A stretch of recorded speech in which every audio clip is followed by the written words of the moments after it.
Hello, you wonderful people, and welcome to another episode of Centric. This being a show where I talk about crime dramas that I watch. For today's episode, I'm going to talk about the latest episode of Big Sky. A lot of really interesting things went down in this episode, so let's break it down. So first and foremost, Jenny gets put on a case. This particular case involves Paperneck, who ended up being at a wedding where murder took place, which was kind of interesting. And you're like, wow, that... Cause the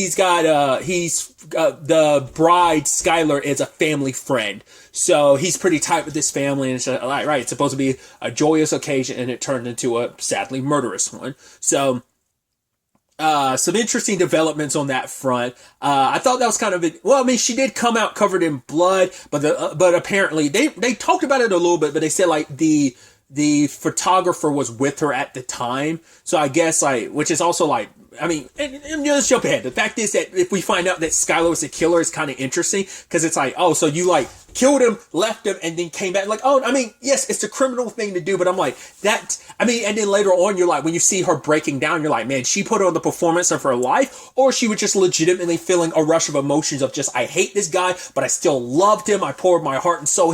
Even her father was like, right, I didn't like the guy. His family's rich and stuff like that. The fact is they were asking for a prenup. He's like, whatever the case may be, I was not happy about it, but my daughter hasn't smiled in a very, very long time. So at the very least, I thought hey, he restored her smile. That's all I cared about. I kept wondering too, why that actress looked so familiar who plays Skylar. I was like, why did she played the younger Wana in the show Promised Land, also on ABC. I was like, why does she look so familiar? Also, the best man, the other suspect, on this episode, that dude who was with the whole looking for the dinosaur bones, that guy, I was like, why does he look familiar? And it took me a second. I was like, is that who I think it is? Looking up, yeah, it's the guy who played Alden in The Walking Dead. I was like, dude, that's great. I could not, most of the episodes, I cannot place where I recognize him from. And then I was like, is that who I think it is? Totally is.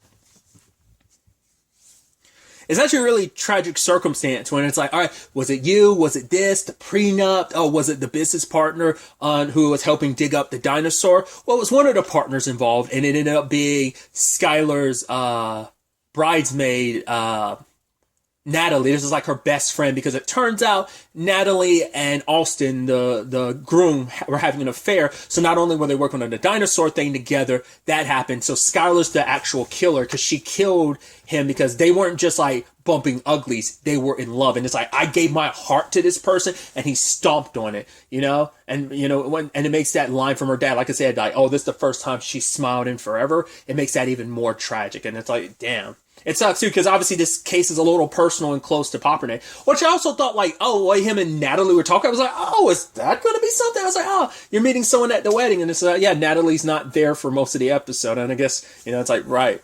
I guess to make that all kind of come back around later on, but it's damn, that sucks. Paperneck made that whole comment about not ever getting married. This kind of solidified it for him. And, even Jenny's yeah, I might, get married if the right person comes along. And he's like, oh, have you met the right person yet? Because everyone catches that vibe. It's yeah, it's you and Bo. I even love that. It's whoa, wait, you get to be Paperneck's +1? And she's like, yeah, jealous? And Bo's like, yeah, I'm jealous. I want to be Pop's +1. I love that. But it's such a shame because Jenny, because Jenny's had a rough go of it. It's every budding thing between her and someone else kind of did not work out. Obviously, her and Cody were in a rough spot when he died, so that sucks. The second an older relationship, it was the back part of season 1, that whole the family. Oh god, it's the actor who played Buffalo Bill from Silence of the Lamb. He was also he was the captain, I believe, in Monk or whatever. The fact is that actor, was it Ted Levine? Is that his name? If I remember correctly.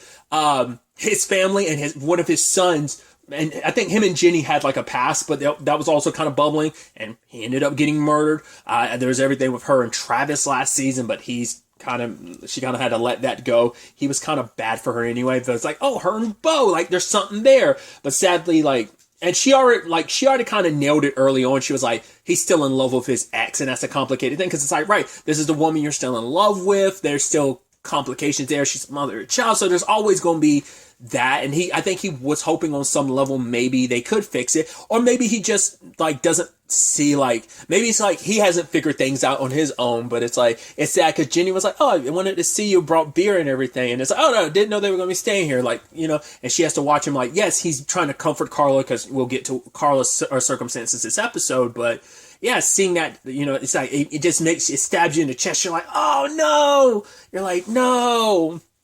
And then Jenny also goes back home at the end of the episode and finds apparently like someone busted into her house and they're covered in blood, or at least they're wounded, or maybe her mom's treating someone who's wounded, but she says mom. So I figured we weren't done with that because like her mom, they set that whole thing up with her and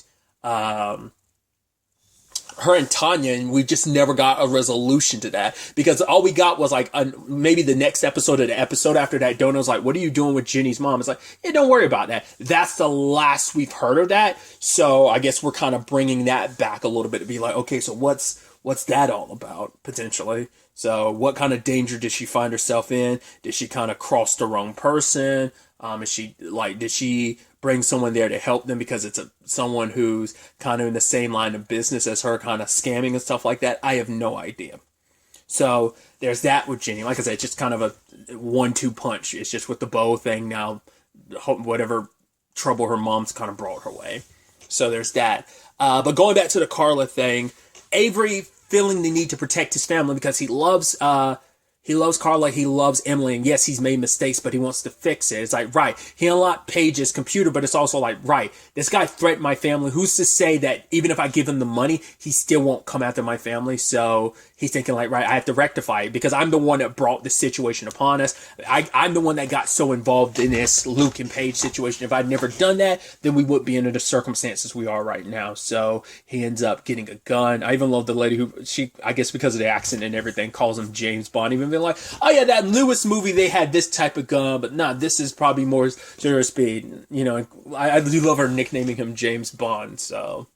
But he's going on a mission where he's like, he knows there's a chance he might not survive this, but at the very least, he hopes that maybe he could put a stop to this, and maybe none of the fallout will come back on Carla or Emily because he cares about them that much, so.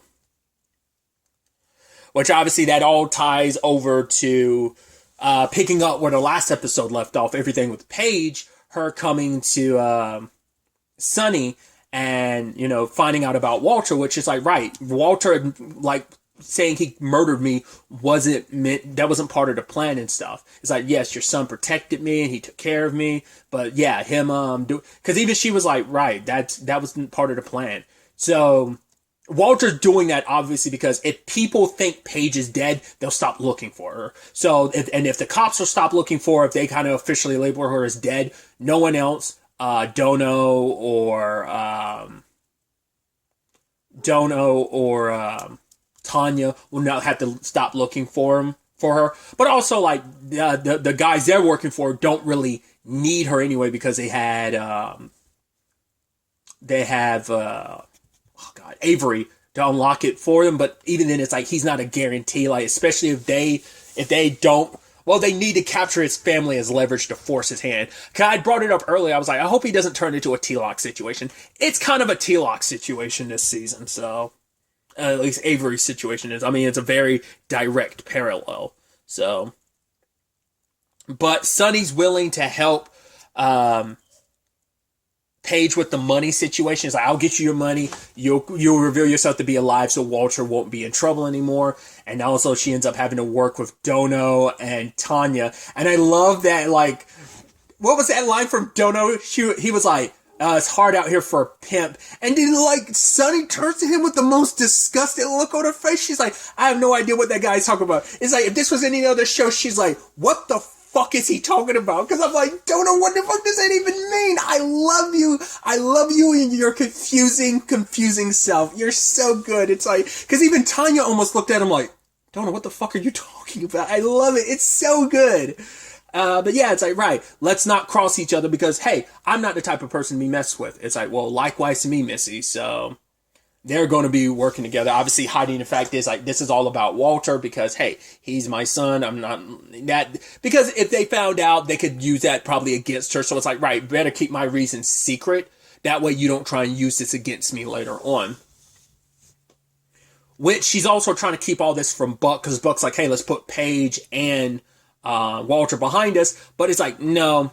He notices she's got her bag packed. And she said, like, oh yeah, the saddles, like, you left them out, I put them up. I was like, you should have came up with a different lie, a lie that he wouldn't, either it had to be something you actually did, or just like say, like, yeah, I just had to check on some stuff here and there. You gave him a feasible lie, but it's like, right, it's a lie that suspiciously, because I guess she was like, right, he'll trust me enough not to bother looking into it, but he did, so,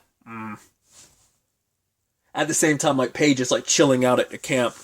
I guess with everything going down, I didn't remember. I guess they just like canceled everyone's stay there after. I guess like after Mary's murder, like they just canceled it. I hadn't really seen that be the thing, but I mean, it makes sense. But it's like, yeah, no one's there at the camp. I mean, maybe when Mary's body came up and everyone's like, oh, we gonna, the police are investigating, like everyone kind of got sent home type of thing. But I just didn't. Maybe they specified closing the place down after that, but I didn't remember that, But sadly, Buck got to Paige before Sonny could bring Dono and Tanya there, which they show up and they're like, whoa, are you playing a trick on us? It's like, if I was, why would I actually bring you here? What would be the point of me lying and then bringing you here? So it's like, cool.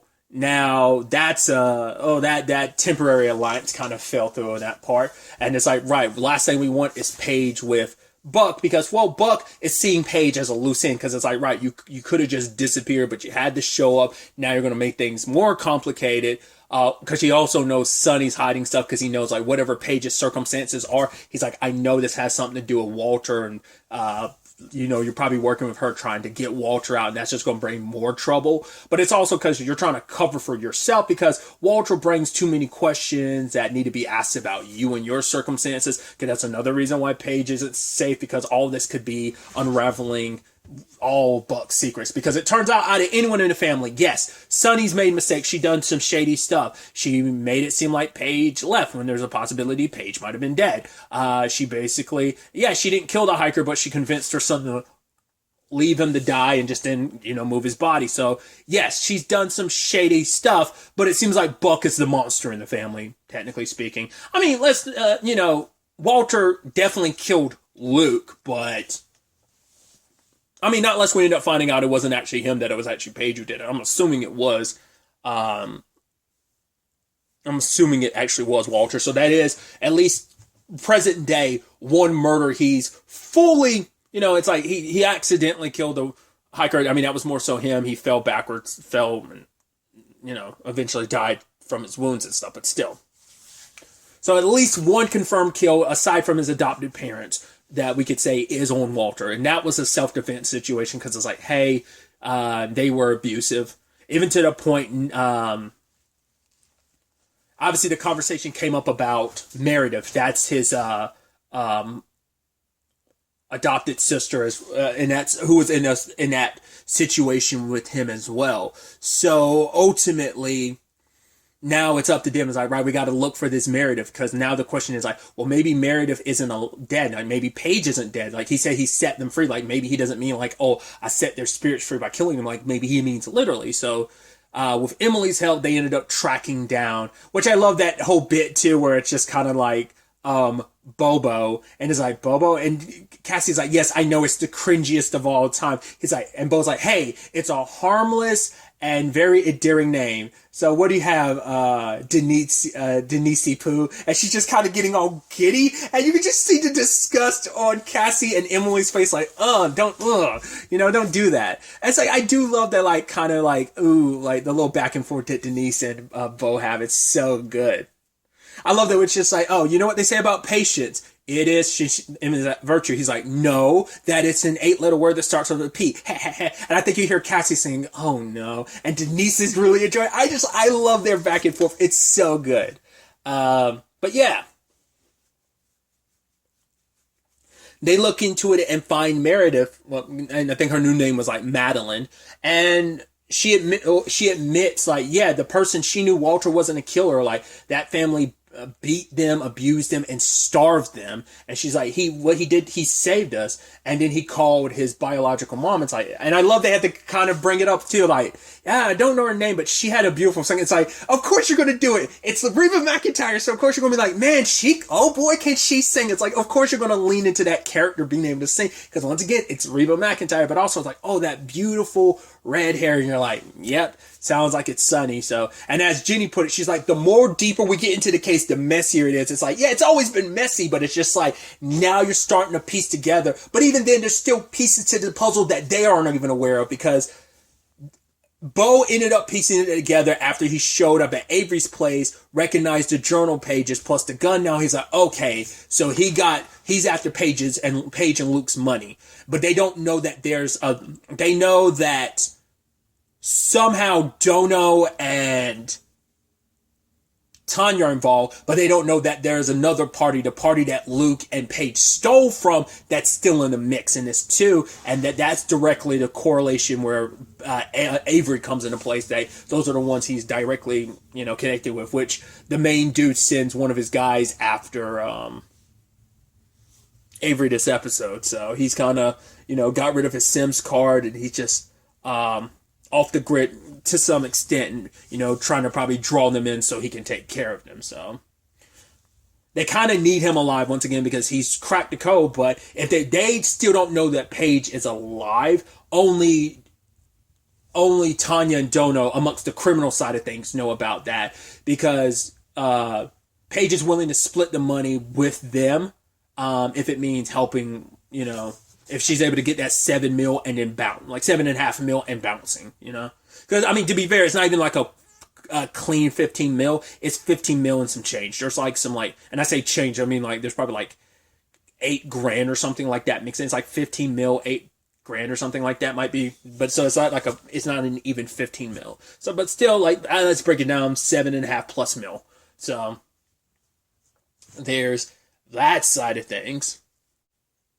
And making this discovery, Cassie ends up talking to Cormac, which he admits, like, yeah, my mom told me yesterday, and he admits, like, hey, I haven't been a part of this, but it's still like a thing of he's trying to figure it out, because it's like, right, my entire life, my mom's lied to me, but at the end of the day, she's still my mom, and he doesn't know how to process and deal with it. But he tells Cassie, he's like, I'm my own man, basically, like, whatever you find, it'll probably be hard, but I'll accept it. I won't stand in your way, I won't impede. It's like, right, whatever you find, I'll take it, and I'll have to accept it. I'll find a way of moving forward with that knowledge. So, once again, the real kick in the teeth is going to be your dad. Not as much your mom. Once again, she's done some stuff, but still, Walter's done some stuff. But those are iffy situations. Walter's not as much as iffy as Sonny is. Like I said, Sonny's still done some illegal stuff, some jacked up stuff, and so has Walter. But it seems like the full blown serial killer in the family is Buck. So, and that's going to hit for Cormac, because it's like, yeah, Walter's situation is Walter's situation. He's a byproduct of his environment. Cormac might be like, man, like, what does that say about me that my dad is a serial killer, that I didn't know it, my mom didn't know it? There's a lot of secrets that were buried deep in this family that no one was aware of. And it's like, right, that's your biological dad. So I wonder, will it cross his mind to be like, what makes my dad tick? Is there something inside of him that now is inside of me too because of that? I don't know. So I don't know if Cormac will go that far in that thinking, but you probably have to wonder about something like that, because it's like, right, you are half of your father, so. And obviously at the end we have Cassie showing up to talk to Buck, but Buck's got the knife and he's ready, but he's not going to do it, because yes, if Cassie goes missing, there's too many people that are going to take notice. Paige, she's already been missing, so with the for one, Sonny won't know that she took Paige, so there's that. But also, and she can't say anything right now, because it's like, right, you have no proof that she's still alive, and I don't know if she'd pull the trigger on that, but it's like, right, Paige is the only means of getting her son free, so maybe she still will pull the trigger on, yes, I've talked to Paige, she's fine, but it's like, it's also like, right, you have lied before, because also now, Bo, Jenny, and Cassie all know you're a habitual liar, so there's no guarantee they'd believe you, so that wouldn't necessarily work out. Like I said, that's even if she decided to tell them about Paige. She's not really in a position to talk to the cops right now, considering, she's in the situation with Dono and Tanya, so. But yeah, my point is, Buck won't kill Cassie. They set it up to be like, oh, like, is he going to, it's like, no, once again, she's going to draw, killing her, doing anything to her will draw too much attention, so he's going to try and shoo her away. So maybe she'll catch, like, Paige making some noises. Maybe she will, maybe she won't. It's definitely going to be interesting to see where this all goes. I didn't watch this live, so I ended up looking it up later, but it seems like this was the winter finale. The show's coming back in a little less than a month. It's going to be January 4th, I believe, is the date I saw on IMDb when the next episode's airing. So going on a break for a while, kind of leave us with that. With just, our minds running wild with just everything that went down in this episode and what it means when the show ultimately returns. It's going to be exciting to see what happens next. Because, lot of moving pieces. So what the chessboard's going to look like at the end of all this, well, like I said, we'll have to wait and see. But really, that's all I want to talk about. Till the next time we meet, be happy, be safe, live life to the fullest, and enjoy it. Good day, and goodbye.